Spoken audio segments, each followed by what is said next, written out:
naka-record din. Practice pa naman. 1, 2, 3, go.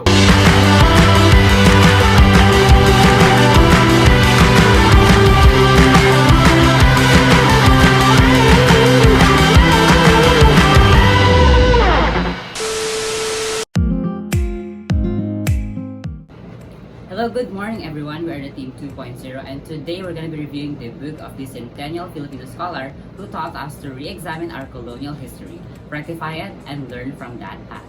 Yes, and this man was the Filipino nationalist and scholar par excellence, born on March 10, 1919. He dedicated his life to the cause of Philippine national sovereignty, democratic rights, peace, and social justice.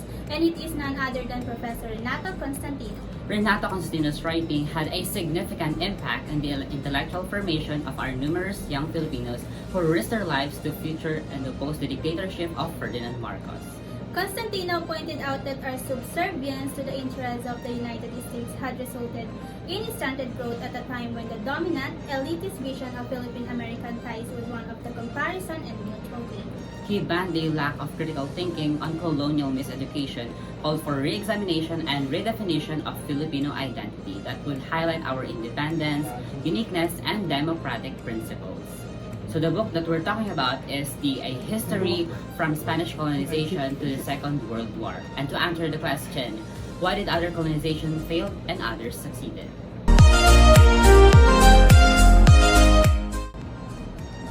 I think that the contents of the book make sense because the information is based on the history. Because the book consists of different periods in the history where Philippines were being colonized, and as we follow the sequence, we will learn the various events that was held in the past. It is very informational as we are currently living in the present. We do not know what really happens in the past.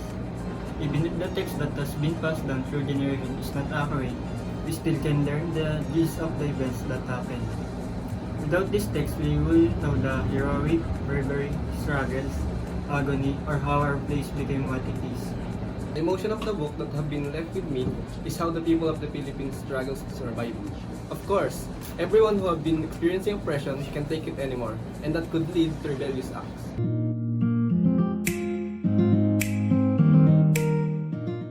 The book's content is well explained in my opinion because the topic is arranged and sequentially explained, allowing me to better comprehend and explain the content.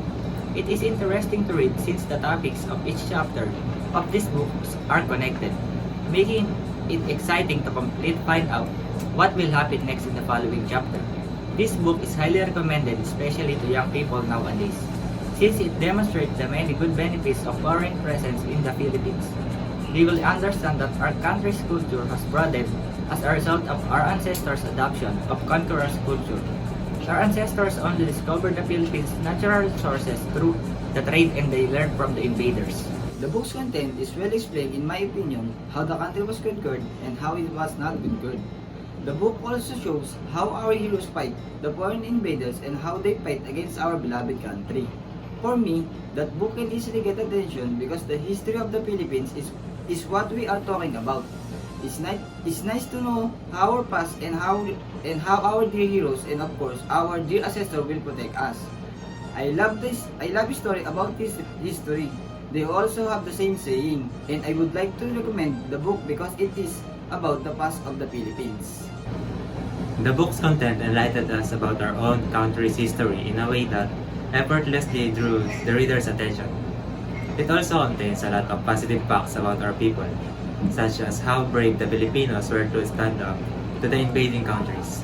And I would encourage that everyone read this book in order to become aware of Philippine history.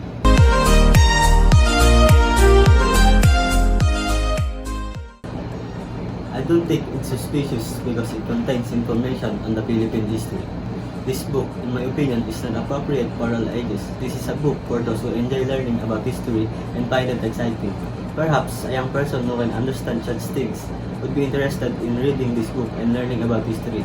Yeah, I found this book difficult to read because it has so many pages and who the actual people wants to read this book for a long time. That's why it's truly for those who enjoy reading history regardless of how long the texts are.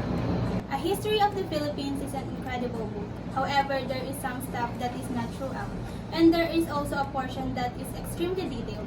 Even if it is not a significant part of the past, making the book too difficult to read due to its length and number of pages.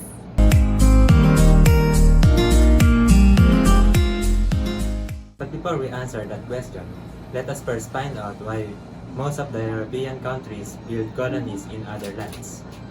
Europe's period of exploration and colonization was fueled largely by necessity. Europeans had become accustomed to the goods from Asia, such as the silk, spices, and pottery that had for centuries traveled the Silk Road. By the middle of the 16th century, however, this trade was under threat. European countries recognized the potential profits of securing better trade with Asia and sought new routes by sea. The book tells us information throughout the chapter, pointing out information and factors on why some colonizers succeeded in building colonies. Like for example, Spain. Upon reading the book, it tells us that they are aiming to secure a trade space in Asia and spread Roman Catholic faith in the Philippines.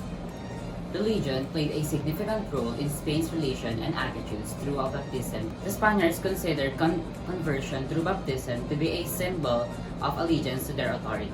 This system of indirect rule helped create a rural areas of Filipino upper class referred to as Principalia or Principales, or the principal ones. This group had local wealth, high status, and prestige privileges such as exemption from taxes, lesser roles in parish church, and appointment to local offices. The Spaniards changed their tactic from armed forces to introducing new things to native Filipinos and indulging them in fake privileges like Principalia. They took control all over the Philippines without actually showing it to the indigenous community. Some nations failed to colonize a particular land for a variety of reasons, one of which was the Seychelles unity. For example, in the book, the Britain attempted to take the Philippines from Spain, but ultimately abandons the country because the colonial party fostered solidarity and allegiance among the Kapampangan with Spain, which they won due to their compassion in war, or a combination of circumstances such as negotiation, a trade deal, or a reform. We hope you love our content, guys. This is Team 2.0 and see you on the next one. Bye! Bye!